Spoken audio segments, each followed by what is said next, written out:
నమస్కారం. Osmania university law ప్రొఫెసర్గా ఈనాటి మన ఎక్స్ప్లెయినర్కి మీకందరికీ స్వాగతం. లా ఆఫ్ కాంట్రాక్ట్ 2లో భాగంగా వ్యాపార లావాదేవీలని చట్టం ప్రమాదాల నుండి ఎలా కాపాడుతుందో ఇవాళ మనం చాలా డీటెయిల్డ్గా మాట్లాడుకోబోతున్నాం. సరే, నేరుగా అసలు పాయింట్కి వచ్చేద్దాం. వ్యాపారంలో ఒక కమర్షియల్ డీల్ ఫెయిల్ అయితే చట్టం ప్రకారం ఆ నష్టాన్ని ఎవరు భరించాలి? కొనుగోలుదారుడా, అమ్మినవాడా, లేక ఇదంతా సైలెంట్గా చూస్తున్న మూడో వ్యక్తా? ఈ ప్రశ్నతోనే మన అసలు కథ మొదలవుతుంది. ఈరోజు మన విశ్లేషణలో కవర్ చేయబోయే టాపిక్స్ ఇవే.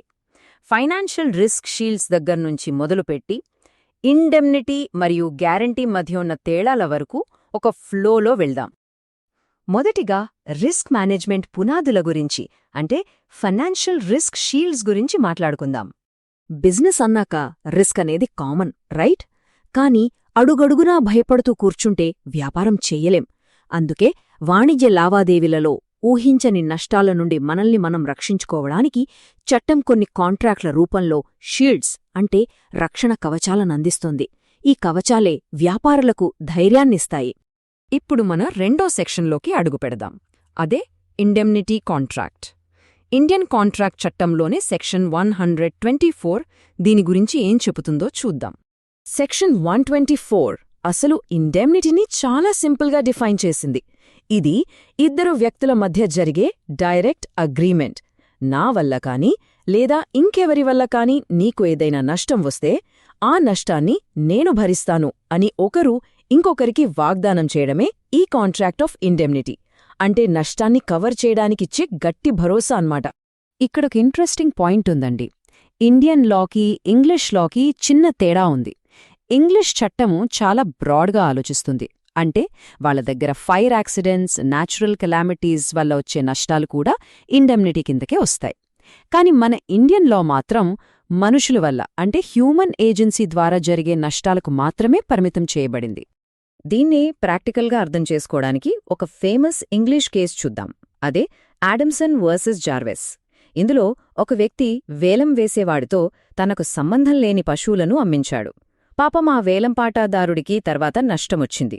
అప్పుడు కోర్టేం చెప్పిందంటే, ఎదుటివాడి మాట విని పనిచేసినప్పుడు దానివల్ల వచ్చే నష్టాన్ని తిరిగి పొందే హక్కు ఆ వ్యక్తికి ఖచ్చితంగా ఉంటుంది అని తేల్చి చెప్పింది. దాన్నే ఎంప్లాయిడ్ ఇండెమ్నిటీ అంటాం. నెక్స్ట్, మూడవ టాపిక్ ఇండెమ్నిటీ హోల్డర్ హక్కులు మరియు సెక్షన్ 125 ఇచ్చే పవర్స్. ఎవరైతే ఈ ఇండెమ్నిటీ షీల్డ్ పట్టుకుని ఉంటారో వాళ్ళకి సెక్షన్ 125 3 పవర్ఫుల్ రైట్స్ ఇచ్చింది. అవేంటంటే, 1 తన మీద ఎవరైనా కేసు వేస్తే ఆ దావాలో తను చెల్లించాల్సిన డ్యామేజీలన్నీ రికవర్ చేసుకోవచ్చు. 2 ఆ కోర్టు కేసుకైనా లీగల్ ఖర్చులను రాబట్టుకోవచ్చు. 3 ఒకవేళ ఆ కేసులో ఏదైనా సరైన రాజీ కుదుర్చుకుని డబ్బు చెల్లిస్తే ఆ మొత్తాన్ని కూడా తిరిగి అడిగే హక్కు ఉంది.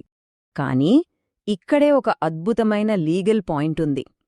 ఒకప్పుడు మన జేబులోంచి డబ్బులు ఖర్చయితేనే నష్టపరిహారం అడిగే రైట్ ఉండేది. కాని ఇప్పుడలా కాదు. ఇండెమ్నిటీ హోల్డర్ మీద లయబిలిటీ అబ్సల్యూట్ అండ్ సర్టన్, అంటే ఖచ్చితంగా పడిపోయిందని తేలిన మరుక్షణమే వాళ్లు సొంతంగా ఇంకా ఒక్క రూపాయి చెల్లించకపోయినా సరే నష్టపరిహారం ఇచ్చేవాడి బాధ్యత మొదలైపోతుంది. ఇక 4వ సెక్షన్ బ్యాంకింగ్ మరియు లోన్స్ దగ్గర మనం ప్రతిరోజు చూసే గ్యారంటీ కాంట్రాక్ట్. సెక్షన్ 126 ప్రకారం గ్యారంటీ అంటే ఏంటో చూద్దాం. ఇది చాలా సింపుల్.